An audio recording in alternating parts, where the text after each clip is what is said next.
बंधूंनो, जर तुमचं लग्न होणार असेल किंवा लग्न झालं असेल, तुम्ही लग्नाचा विचार करताय, तर ही गोष्ट पूर्ण ऐका. सत्य घटना आहे, घडलेली आहे, परंतु तुम्हाला सावध करण्यासाठी तुम्हाला सांगत आहे. तर काय आहे, लग्नाचा जो मूळ जो उद्देश आहे, जो पाया आहे मुलीसाठी किंवा मुलासाठी, मुख्यतः मुलीसाठी, तो आहे संभोग. तर तिला संभोग अत्यंत आवश्यक असतो आणि ती योग्यरित्या तिला मिळालाच पाहिजे, तर ती त्या घरामध्ये सुखानं राहते, सुरक्षित राहते. तर जी घटना कधी काळी आपण परदेशामध्ये ऐकायचो होतो की त्याला सोडून दिले, तिचे बाहेर कुठंतरी अफेअर सुरू आहे, ह्या आपण चित्रपटामध्ये किंवा बाहेर देशामध्ये, ह्या पाश्चिमात्य देशामध्ये या घटना घडायच्या. परंतु आज रोजी आपल्या भारतामध्ये घडत आहेत. भारतात सोडा, महाराष्ट्रात या संस्कारवान संतांच्या भूमीमध्ये सुद्धा असं घडत आहे. तर काय झालेलं आहे, घटना आहे महत्त्वाची. तर एका मुलाचं लग्न त्याच्या बापानं करायचं ठरवलं. तब्येतीचा विषय असल्यामुळे त्याला असं वाटलं, बाबा तडकाफडकी मुलाचं लग्न करून द्यावं, त्याचा सुखानं संसार बघावा, म्हणजे आपण गेलो तरी काही हरकत नाही. मग अशा वेळेस त्यानं भरपूर शोधाशोध केली आणि त्याच्याच नात्यातली अशी एक मुलगी त्याच्या बापाला सापडली आणि संस्कारवान आहे, कुलवान आहे, सुंदर दिसायला मुलगी, थोडीफार शिकलेली आहे, असं म्हणून त्या मुलासोबत तिचं लग्न करून दिलं. लग्न करून दिलं, सर्व काही व्यवस्थित होतं. हा याच्याकडे थोडाफार व्यवसाय धंदा होता आणि दररोज व्यवसाय धंद्यावर घरामध्ये जे काही प्रोडक्ट बनायचे, त्यांचा छोटा मोठा जो खानदानी व्यवसाय होता तो करायचा आणि त्याला ते मार्केटमधून नेऊन विकावं लागायचं.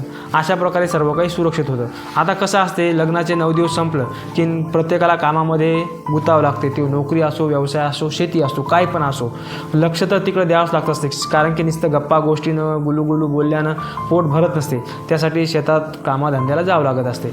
मग अशा वेळेस जात असताना नुसतं गेल्यानंच होत असते का? मग अशा वेळेस मुलांची चूक काय होती, ते तिला जास्त सुख द्यायचं, तिला सुखामध्ये ठेवायचं, तिला सुखात ठेवतात आणि स्वतः उन्हामध्ये किंवा कामाधंद्यात बिझी राहतात. मग तिचा बाप म्हणे, बाबा ह्यो जो खानदानी धंदा आहे तो आमच्या मुलीला चालणार नाही, आमची मुलगी करणार नाही, आमची मुलगी सुखात ठेवलेली आहे आणि हे असं तुमच्यासारखं घाणीमध्ये ती हात बुडवणार नाही. त्यांचा व्यवसाय तसा चांगलाच होता, परंतु बोलणाऱ्या माणसाला काय, उदाहरणार्थ आपण शेती धरूयात, तुमच्या लक्षात येऊ नये म्हणून, कारण की कोणाचंही नाव वगैरे उजागर आपण करत नसतो. तर आमची मुलगी शेतामध्ये तुडवत जाणार नाही माती, आमची मुलगी घरातच राहील. आता ती घरात, तिला सर्व प्रकारच्या सुखसुविधा घरामध्ये, हा शेतामध्ये काम करायचा आणि झालेले प्रोडक्शन बाहेर नेऊन विकायचा.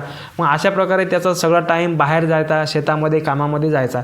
आणि कसा जरी पुरुष जरी असला तरी काम केलं की तो थकतच असतो, कारण की ही काही मशीन नाही. म्हणजे मशीनही थकती तर माणूस तर थकणारच आहे.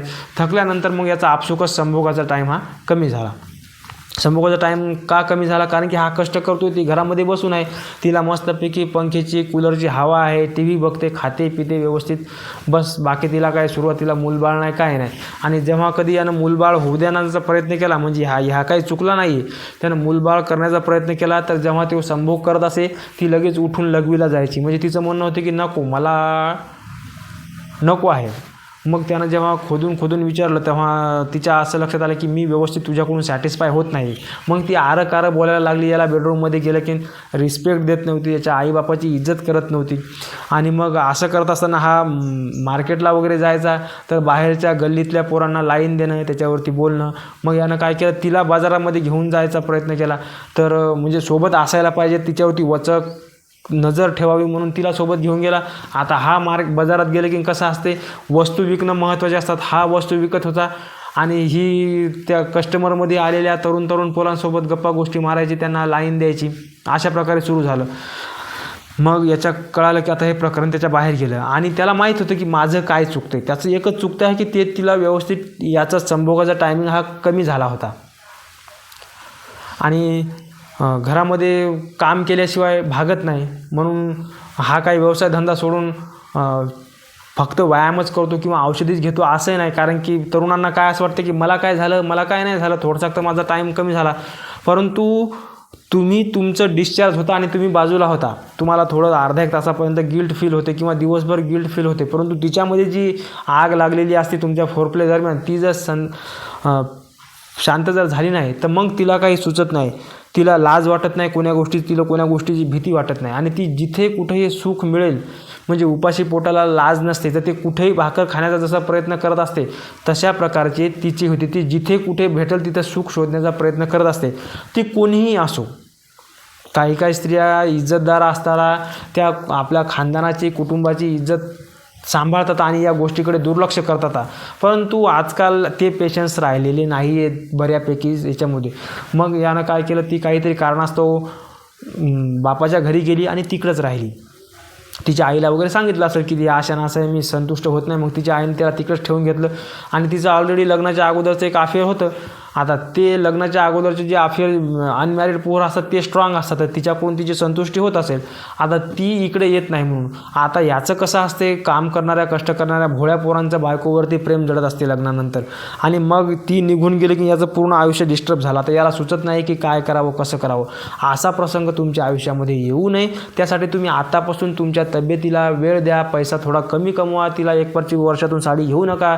तिला एक टाईम खायला नाही भेटलं तरी चालते, परंतु तिला दररोज तिला जर झोपायचा असेल, तिच्यासोबत संभोग करायचा असेल तर तिला तो तुम्ही दिलाच पाहिजेत. अशी माझी कळकळीची तुम्हाला विनंती वजा सूचना आहे, कारण की तुम्ही माझे भाऊ आहात.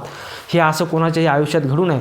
आणि जर तुम्हाला जर लगेच असं काही दिसून आलं असेल की माझ्यामध्ये अशक्तपणा आला, माझा टायमिंग कमी झाला, तर त्या गोष्टीकडे मुळीच दुर्लक्ष करू नका. लगेच योग्य ती उपाययोजना करा, औषधोपचार घ्या, डॉक्टरांकडे जा किंवा काही तुमचं फिजिकल प्रॉब्लेम आला असेल तर तो दूर करा, योगा करा, प्राणायाम करा आणि तुमचं वजन मेंटेन ठेवा. BP शुगर यापासून दूर राहा आणि तीही जर सॅटिस्फाय राहिली तर तुमच्या घरामध्ये सुख, शांती, आरोग्य, समाधान नक्कीच लाभेल. ती जर संतुष्ट असेल तर तुमच्या घरामध्ये पैसासुद्धा येईल. परंतु ती असंतुष्ट होईल, तुमच्या संसारामध्ये काहीतरी विघ्न येतील, तिचं कुठंतरी बाहेर अफेअर होईल.